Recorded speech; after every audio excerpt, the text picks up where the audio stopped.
Simon Pascal Aléandi, bonjour. Bonjour. Vous êtes ancien conseiller politique et stratégique des Nations Unies. Vous êtes auteur de l'ouvrage Les ABC des Assemblées Générales des Nations Unies, Naviguer les défis dans un monde fragmenté. On va, dans cette interview, parler de l'importance et de l'influence de l'Afrique dans les systèmes des Nations Unies, mais également parler des grandes lignes de votre livre. Je commence par cette récente actualité, le vote qui a eu lieu hier à l'Assemblée générale des Nations Unies. Des 5 membres non permanents du Conseil de sécurité dont fait partie la Somalie.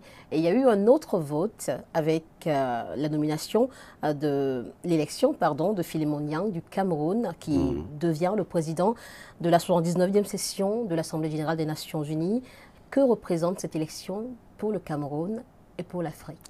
Je pense que c'est un grand moment dans la restructuration de l'ordre international, mais aussi dans l'ascendance de l'Afrique à la capacité de redéfinir une nouvelle idée politique et de réinscrire au centre des affaires internationales sa position comme non seulement source de pouvoir, mais aussi source de vision pour reconstruire le monde. Comme vous le savez, en 1945, aucun des États africains n'était indépendant.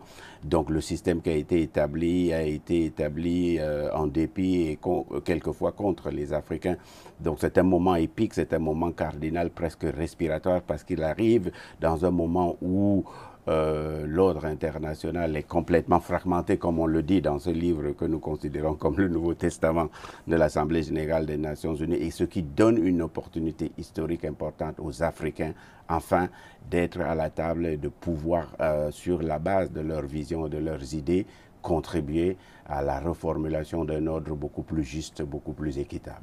Comment évaluez-vous la représentation des pays africains au Conseil de sécurité de l'ONU, surtout les sièges non permanents? Oui, disons que pendant longtemps, la revendication de la réforme du Conseil de sécurité, qui souffre d'un déficit démocratique, d'un déficit de représentation et qui ne correspond plus à l'équilibre de forces et des puissances, est un débat de très longue haleine qui est là depuis 5 décennies à peu près. Et c'est ce qui rend l'Assemblée générale d'autant plus intéressant, parce qu'au fur et à mesure que le Conseil de sécurité est paralysé à la fois par les égos des États, paralysé par les intérêts nationaux, mais aussi par les détenteurs du veto, qui est irréformable. Donc l'Assemblée générale des Nations Unies reprend force. On le voit à travers l'activisme. Il y a presque une vingtaine de résolutions sur le conflit en Ukraine. On le voit aussi sur un certain nombre de secteurs comme l'intelligence artificielle, parce qu'il y a une législation au mois de mars, une résolution qui a été prise à la suite de Artificial Intelligence Act de l'Union européenne. On voit que sur tous les sujets actuelle qui fouette l'intelligence, l'Assemblée générale des Nations Unies prend de plus en plus une ascendance par rapport à la paralysie. Et donc, ça sera très intéressant de voir comment les Africains eux-mêmes utilisent ce pouvoir pour que ça ne soit pas un autre épisode de Black Faces and High Places, comme je disais hier. Mais comme vous le verrez, je voudrais le dire, les Africains sont aussi responsables du déficit de représentativité. Vous avez souvent vu qu'à l'Assemblée générale, les Africains font des discours devant des salles vides. Il pourrait y avoir une solidarité régionale qui fait qu'il y a au moins 54 représentants africains dans l'État. Et la francophonie, disons que les États africains s'inscrivent dans le cadre de la francophonie. À quoi cela est dû, justement, cette salle vide lors des discours des présidents africains? Disons qu'il y a d'abord un complexe d'infériorité qui n'est pas très bien assumé, mais qui a tendance, chez bon nombre de politiques africains, à considérer que même si leurs frères sont d'éminentes personnalités, ne méritent pas leur attention. Vous verrez toujours que la salle est pleine le jour où le président américain parle. Mais lorsque d'autres présidents qui sont éminemment pertinents, comme en Angola, le Rwanda ou le Mozambique, il n'y a pas. Donc, il y a ce sentiment de mal-être, quelquefois d'autophobie, et puis d'absence de courage et de volonté. C'est ce que nous avons voulu dans cet exercice de haute couture intellectuelle en produisant le livre The ABC of the United Nations, Navigating Global Challenges in a Fragmented World, de montrer qu'aujourd'hui l'Afrique a la capacité non seulement de produire des idées, mais des idées de qualité qui peuvent contribuer à changer l'ADN. Il s'agit pour les Africains de redéfinir d'abord une nouvelle idée politique de l'Afrique, de se réapproprier les moyens de la pensée, parce qu'en fait, il y a un pouvoir égalisateur des idées. À partir du moment où vous avez les bonnes idées, l'Assemblée générale est basée sur un pays, un vote. Ces idées-là peuvent prévaloir. Donc on a non seulement un déficit de propositions de la part de nos États, une négligence de puiser dans le vaste réservoir des ressources intellectuelles indéniables. Quand je viens à la Voix de l'Amérique, je vous entends parler avec votre compétence. Donc de puiser un peu sur cette capacité extraordinaire des intelligences africaines pour les mutualiser, pour produire évidemment à la tête de l'Assemblée générale une présidence qui sera une présidence de l'innovation, une présidence du futur. Vous savez, il y a le sommet des futurs qui aura lieu au mois de septembre et qui est un sommet extrêmement important parce que la commission qui siège sur la 4e révolution industrielle, sur les nouvelles technologies, qui est en train de créer un schisme entre ce qu'on appelle les digital have et les digital have not, est en train, une fois de plus, d'exclure l'Afrique. Et donc, on a l'opportunité, avec un président qui vient du Cameroun aujourd'hui, de faire en sorte que ce développement de cette 4e révolution industrielle bénéficie à l'Afrique. C'est ce que nous avons évoqué hier dans le cadre de la valeur ajoutée qu'un pays comme la Corée du Sud pourrait avoir et que les accords auraient dû être orientés beaucoup plus davantage sur les technologies, les nouvelles technologies. C'est pour ça Pour revenir un tout petit peu sur les discours que nos dirigeants, les dirigeants africains tiennent devant l'Assemblée générale des Nations Unies. On a vu l'année dernière, certains de ces discours ont fait vraiment écho au sein de l'audience africaine. On le verra encore cette année. Mais la grande question qui était soulevée par la plupart des personnes qui regardaient ces discours, à quoi servent-ils? Oui. Disons que la jactance du vide dans une arène internationale ne me semble pas être de bonne méthode. Je pense que l'arène de l'Assemblée générale doit être un lieu, une place privilégiée pour faire des propositions concrètes, structurantes, qui permettent de faire vivre en harmonie la communauté des nations que constitue l'Assemblée des Nations Unies, que nous devons utiliser à notre avantage pour faire avancer le développement à l'intérieur de nos pays et faire en sorte que l'ordre international inique, injuste qui nous a été imposé depuis 1947 soit beaucoup plus équilibré. C'est mon point de vue sur la base. L'Afrique joue-t-elle aujourd'hui un véritable rôle au sein du système des Nations Unies, oui, ou bien elle est juste une figurante? Non, l'Afrique n'est pas une figurante. L'Afrique joue un rôle d'abord par le nombre. Elle joue aussi un rôle par la participation de ces nombreux enfants qui sont à l'intérieur du système. Mais je pense que ce rôle pourrait être éminemment amélioré s'il y avait d'abord une solidarité intergénérationnelle. Vous savez qu'il y a d'abord un système de stage à partir duquel il y a une infusion de nouvelles ressources à l'ONU, duquel l'Afrique est exclue, parce que l'Assemblée générale n'a jamais voté de fonds pour financer les stages. Or, les nations européennes ont mis ce système en place uniquement parce qu'ils savent très bien qu'il n'y a que des Occidentaux qui peuvent se permettre d'envoyer leurs enfants à New York pendant 3 mois sans salaire.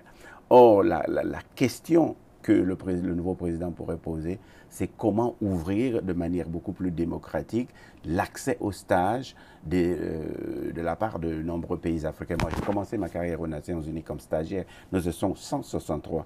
Sur les 163, on avait 3 Africains, parmi lesquels moi je venais du Canada et des États-Unis et les 2 autres venaient de l'Europe. Et donc vous voyez qu'il y a déjà ce déficit. Mais encore une fois, nous parlons des individus. Des individus, sur nos États. Des individus. Donc c'est aux États de développer donc des politiques systématiques. Un pays comme le Sénégal a une diplomatie active extrêmement influente qui permet d'insérer non seulement du personnel dans le système international, mais l'Afrique avait pu aussi, à travers la francophonie, créer ce qu'ils appellent les jeunes experts francophones, qui était une manière comme ça d'injecter dans le système qui est beaucoup monochromatique, monolingue, anglophone, une expertise francophone qui manquait dans la structuration des grands débats qui font le cœur de la vie des Nations Unies. Donc je pense qu'il s'agit d'avoir un débat interne, ce qui suppose la réforme au niveau de l'Union européenne, la prise en conscience par les présidents africains qui finalement sont responsables de la représentation ou de la place de l'Afrique, d'avoir une vraie vision. Or, comme vous savez, il y a une césure entre les présidents africains et l'intellect. Il y a même quelquefois une détestation de l'intellect au profit de politiques beaucoup plus pragmatiques qui ne permettent pas, dans une arène extrêmement technocratique comme celle-là, de prévaloir. Lorsque vous avez des délégués africains qui arrivent dans plusieurs réunions sans être soutenus par des équipes techniques, sans avoir l'apport des savoirs ou le réservoir de savoir dont ils y disposent, contrairement aux autres États, l'Afrique se tire une balle dans le pied. Donc je pense qu'aujourd'hui, tous les États africains doivent travailler de concert pour soutenir la présidence de M. Philémon Yang par la production des idées, mais en saisissant aussi, par exemple, nous faisons dans les 14 chapitres du livre une série de propositions totalement révolutionnaires qui, si elles sont reprises, peuvent changer complètement l'ADN. Mais je ne les exposerai pas ici pour le savoir, il faudra bien entendu sérieusement à acheter le livre, mais je pense qu'il y a une mutualisation des idées, c'est-à-dire partir à la conquête, parce que 2 Africains de plus au Conseil de sécurité ne changeront rien s'il n'y a pas derrière une programmation et une pensée révolutionnaire qui permet de dire nous venons là en tant que contributeurs, nous sommes déterminés à nous asseoir sur la table et non plus être dans le menu pour être consommés. Nous avons des couteaux à steak pour débrouiller le salami de l'ordre international. Vous avez évoqué les défis auxquels sont confrontés les pays africains dans les Assemblées générales des Nations Unies. Vous y croyez-vous à une véritable réforme ou un quelconque changement avec l'élection de Philémon Yang? Non, je ne pense pas qu'on est dans le domaine de la foi ici. On doit vraiment rester dans le domaine de l'action pratique agissante. Le président de l'Assemblée, ses pouvoirs ont été renforcés au cours du paquet de... Vous voyez dans le livre, nous avons passé en revue les séries de réformes de 1946 à 2023. Nous avons voulu commencer par ce que les Anglais appellent « Reconnecting with a Lost Fact », où est-ce que l'Assemblée nationale, enfin l'Assemblée générale est née à Londres dans une église méthodiste, où pendant plus d'un mois, les délégués se sont réunis par une mort matinée du 10 janvier 1946, déboussolés par la guerre, affligés par les catastrophes des pogroms qui venaient de se dérouler. Les nations du monde se sont réunies là pour essayer de repenser. Et donc, Monsieur Alain, que pourrait apporter concrètement Philémon Yang? Je pense que Philémon Yang, individuellement, n'a pas apporté quelque chose. Ça doit être une œuvre collective de l'ensemble de tous les pays africains, que ce soit, on a des pays qui ont même hérité des noms, par exemple le Bénin, on appelle le quartier latin. Donc il faut que ces pays méritent ces noms et qu'ils contribuent à irriguer la présidence dans la formulation des politiques et dans les idées. Moi, j'ai fait ce que je crois être à mon niveau, c'est le rôle de l'intellectuel, en produisant des propositions qui sont robustes. Vous avez par exemple un plan de paix. Justement, à qui sont-elles destinées, ces propositions? Elles sont destinées à la consommation d'abord des plus hautes autorités politiques dans le monde et dans le système des Nations Unies, au département de sciences politiques, de relations internationales, d'études stratégiques, aux journalistes qui sont les animateurs des grands débats structurants de notre époque et de notre ère qui fouettent notre intelligence, mais aussi à des générations d'étudiants. Comme vous le voyez à travers le monde aujourd'hui, on a une belle jeunesse qui s'exprime, les libertés académiques définies depuis le Moyen-Âge sont menacées. Donc c'est un livre qui va extrêmement contribuer à la structuration de ce débat mondial-là. J'aime à penser que c'est de la haute couture intellectuelle, c'est-à-dire non seulement c'est stylistiquement succulent, mais il y a une robustesse des propositions et une profondeur analytique qui en font vraiment un outil très très utile et qui montre aussi que l'Afrique est aujourd'hui en capacité de penser le monde dans sa globalité, le tout-monde dont parlait Édouard Glissant. Et c'est dans cette ascendance de l'Afrique-là que je m'inscris, qui s'inscrit aussi dans la seconde vague des indépendances que nous voulons voir pour avoir des États beaucoup plus autonomes qui ne sont pas assujettis à des menaces au sein de l'Assemblée générale. Son rôle à la présidence est capital, mais ce sera à lui d'abord de saisir de ce moment-là et de pouvoir mettre en musique les extraordinaires énergies qui existent sur notre continent. Il est capable de le faire, mais il faut qu'il soit soutenu par la totalité des États africains. Cet ouvrage est également l'œuvre de toutes vos expériences passées dans les coulisses des Assemblées générales des Nations Unies. Avez-vous des anecdotes à partager avec nous, des moments qui vous ont inspiré ou qui vous ont marqué? Oui, il y a des moments qui m'ont inspiré et qui m'ont marqué parce que j'ai commencé au moment où il y avait l'invasion de l'Irak et j'étais au département de désarmement. Non, j'étais chargé de couvrir le Conseil de sécurité. Comme le désarmement était au cœur de la querelle entre le Conseil de sécurité des Nations Unies, je n'avais pas pensé que moi, en tant que jeune expert, pourrait être envoyé pour couvrir à la fois le débat, c'est-à-dire qu'il y avait Colin Powell et l'ensemble de tous les autres ministres ce jour-là, parlant toujours du manque de confiance en soi. Et donc ce matin-là, je suis venu en jean et puis avec un petit t-shirt col roulé et lorsque je suis arrivé au bureau le matin, on me dit que le secrétaire général adjoint veut me voir. Donc moi, je pensais qu'il voulait me renvoyer. Je dis, mais je n'ai même pas encore fait 2 jours. Le secrétaire général veut me voir. Et donc, quand je suis arrivé là-bas, il m'a dit, c'est vous qui couvrez la réunion du Conseil de sécurité et puis les débats à l'Assemblée générale. Et je dis, mais je dois aller me changer. Il m'a dit, vous n'avez pas le temps de vous changer. Vous avez 5 minutes pour être dans la salle du Conseil. Vous allez être là-bas toute la journée et vous allez produire des rapports. Et vous imaginez très bien la salle du Conseil, c'est une rotonde. Quand vous entrez, tout le monde, il y a une estrade. C'est la première fois qu'il y avait une estrade qui était remplie. C'était au niveau ministériel, il y avait que des ministres des Affaires étrangères. C'est la plus longue traversée de ma jeune carrière d'étudiant, c'est-à-dire qu'il a fallu traverser toute la salle du Conseil pour aller s'asseoir derrière le secrétaire général adjoint pour le désarmement parce qu'il s'exprimait ce jour-là. Et c'était la première fois que quelqu'un rentrait en col roulé, t-shirt dans la salle du Conseil. Et j'étais complètement défait, vous savez, en tant que jeune étudiant. Et donc, c'est en ce moment-là que le secrétaire général m'a pris la main. Il m'a dit, je sais ce que tu ressens, mais c'est ta compétence qui compte ici aujourd'hui. Bon, à midi, quand même, tu vas te changer.